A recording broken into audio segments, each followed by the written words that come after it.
Hello, this is United States Ambassador Joseph Cella. Warm greetings on July 4th from Suva, Fiji, where it is morning, and we've begun celebrating and commemorating the Independence Day of the United States of America. On this great event in human history, I'd like to share some thoughts with you.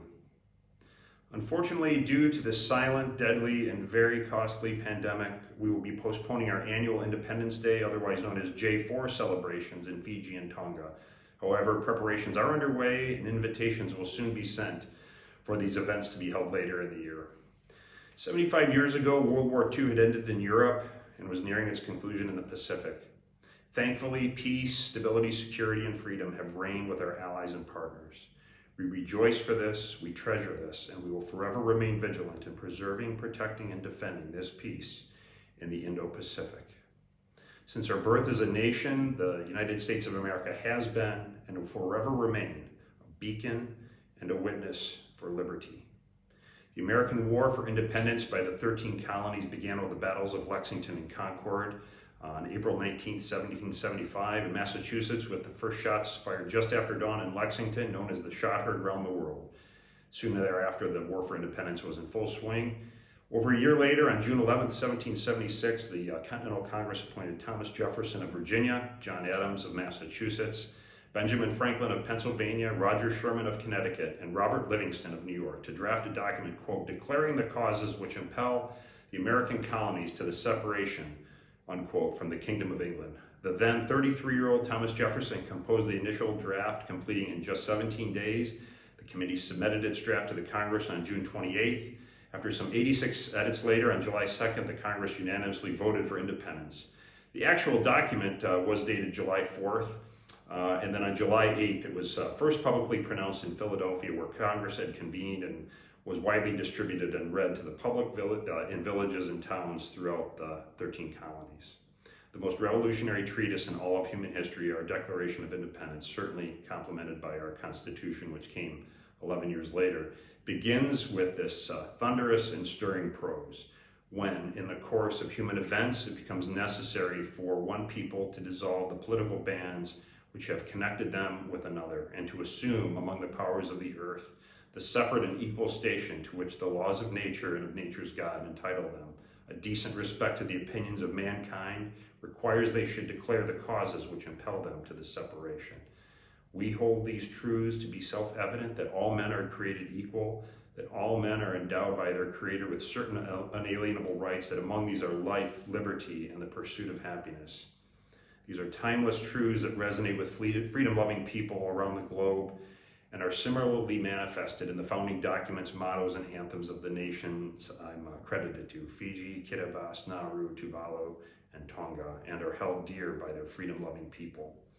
This is the first time in my life I've not been on the shores of the United States of America, celebrating the 4th of July, our Independence Day, our 244th anniversary this year as a republic.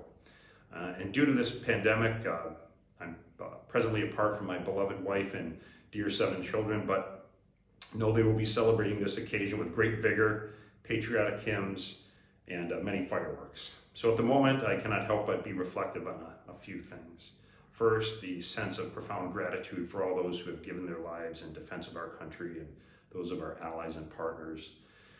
Second, when my forebears first entered New York Harbor from Europe, what they must have been thinking when they first saw the Statue of Liberty holding her torch high above her head. I can imagine they were full of joy, hope, and probably relieved and comforted to see such a welcoming symbol.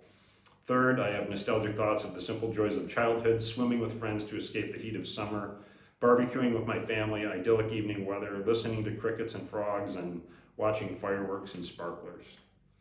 Lastly, during these challenging and uncertain times of this pandemic, in which I'm serving as an ambassador of the United States of America, how proud I am to be an American and honored to serve as one of her representatives to other nations in the world. And from this unique post of leadership, the unyielding confidence I will forever have in the timeless truth the United States of America is founded upon. It is such a unique blessing, and will be forever grateful for it. During my time of service, I will operate in total transparency. I'll be a force for good, and I will be a representative light for my nation to all those I encounter. In conclusion, I'd like to recite Concord Hymn, a beautiful poem written by Ralph Waldo Emerson for the dedication of the memorial for the Battle of Concord. It reads, "By the rude bridge that arched the flood, their flag to April's breeze unfurled, here once the embattled farmers stood and fired the shot heard round the world. The foe long since in silence slept, alike the conqueror silent sleeps, and time the ruined bridge has swept down the dark stream which seaward creeps. On this green bank, by this soft stream, we set today a votive stone, that memory may their deed redeem. When, like our sires, our sons are gone, spirit that made those heroes dare to die and leave their children free, bid time and nature gently spare the shaft we raise to them and thee. May God bless the United States of America."